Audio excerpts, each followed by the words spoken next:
Hi hello అండి, welcome to Vengamamba home foods. ఈరోజు అయితే మనం నల్లేరు కారం రెడీ చేసుకోబోతున్నాం. చూద్దాం.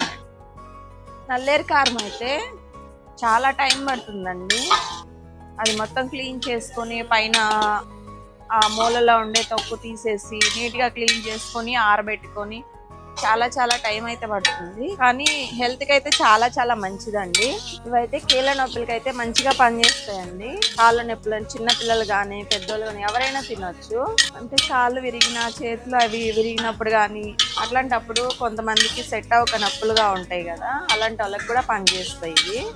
నల్లేరు కారం చాలా మంది తినరు కదా, తినని వాళ్ళకి ఫ్రైలో వేసి పెట్టండి. ఫ్రై చేసుకుంటాం కదా మనం కర్రీస్, దాంట్లోనే వేసుకోవచ్చండి. అలాగైనా తింటే చాలా మంచిది.